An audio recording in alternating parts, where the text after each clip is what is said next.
So the whole case is basically resting on this one witness. This one witness. If you knew, go watch 1, 2, and 3. If not, this is the YNW Melly trial theory update, all my opinions. Yeah. I'm sorry, y'all, if I'm a little jittery, I can't explain right, but they done did the closing arguments. We waiting on the verdict. I'm on the edge of my seat.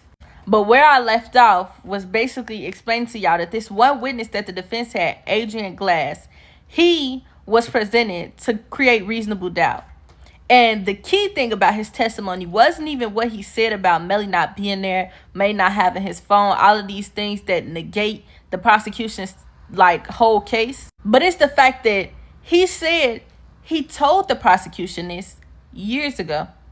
Now, I know that the prosecutors don't have to use him on the stand. They don't have to present his testimony if it doesn't help their case. But I personally feel like you gotta prep that shit. Like, you gotta, what Nikki say, you can't just give it to him dry like that. Like, you gotta, So I feel like it's extremely funny to me that the prosecution throughout this whole case never insinuated that there would be someone with a different story to try to at least prepare the jury for that testimony. And I also found it weird that Adrian Glass said that Detective Moretti, which is the detective that, if you watch part 1, 2, and 3, who botched this damn investigation, I don't care what y'all say, he botched it, he didn't even interview him. So who else wasn't interviewed? And what other details could have been found that could have made someone else guilty instead of Melly? I just want to let y'all know that my opinion, regardless of how this thing turns out, is that there was a miscarriage of justice somewhere. Because granted, even if you find more evidence now and things like that, or even if some of us may argue, oh, he did it, he didn't do it, the key focus in this court and in this trial is, are they proving that he did it?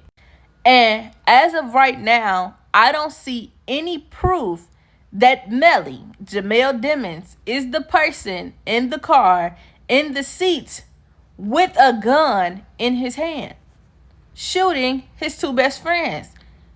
I don't know. If you believe otherwise, I need you to drop in the comments. Give me 3 solid reasons, 3 things that you feel like the prosecution gave that proves that he's the murderer.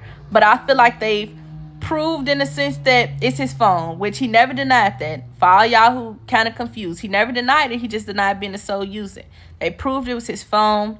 They didn't really prove the location because they can't prove precision and accuracy. And one of the testimonies, they was going over a lot of things that Detective Moretti did that the FBI wouldn't even do. The fucking FBI. They could even say they had a video. So even if he didn't get out the car, like Adrian said, he was in the car, but they still haven't proven that he's the shooter.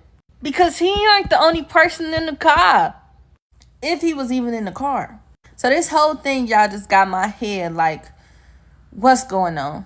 And the fact that he been in jail for 5 years, and this is an extreme lack of evidence. We don't even have a motive.